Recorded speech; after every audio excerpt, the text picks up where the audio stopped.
గారు స్వాగతం చేస్తూ సన్మానం చేస్తా ఉన్నారు. మహిళలందరూ కూడా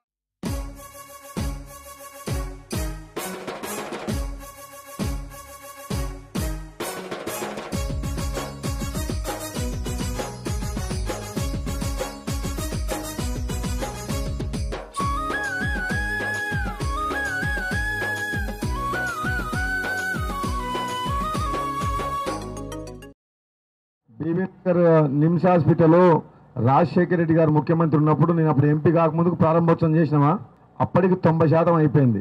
తెలంగాణ ఉద్యమంలో అప్పుడు కిరణ్ కుమార్ రెడ్డి ప్రభుత్వం పట్టించుకోలే. నేను ఎంపీగా ఉన్నా ఎన్నిసార్లు మాట్లాడినా అది పక్కన పెట్టేసిండు. మరి ఇప్పుడు తెలంగాణ వచ్చింది, కేసీఆర్ ముఖ్యమంత్రి అయింది, ఏం పుట్టింది 5 ఏళ్ళలో ఎందుకు చేయలేదు? ఇప్పుడు మనం ధనిక రాష్ట్రం 1000 రూపాయల పెన్షన్లు ఇస్తున్నాం, రైతు బంధు ఇస్తున్నాం, అదంతా ఎట్లొచ్చింది?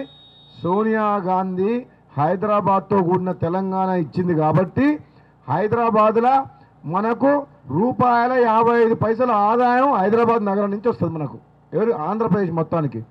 దాంట్లో మనం అప్పుడైతే ఉమ్మడి ఆంధ్రప్రదేశ్లో 23 జిల్లాలో కలిసి పెట్టేటోళ్ళం మనం సంక్షేమ పథకాల గురించి. వాళ్ళ చుట్టాల హాస్పిటల్లే ఉన్నాయి, కేసీఆర్ చుట్టాలే. యశోద హాస్పిటల్ దగ్గర చుట్టమవుతారు కేసీఆర్కు. బూర నర్సే పార్ట్నర్షిప్ కూడా ఉంది దాంట్లో, ఆయన కూడా డాక్టరే. ఆయన పార్ట్ టైం పొలిటీషియన్, అంటే సగం 90% ఆయన అక్కడనే ఉంటాడు హాస్పిటల్లో. మీరు ఒక్కసారి ఆలోచన చేయండి.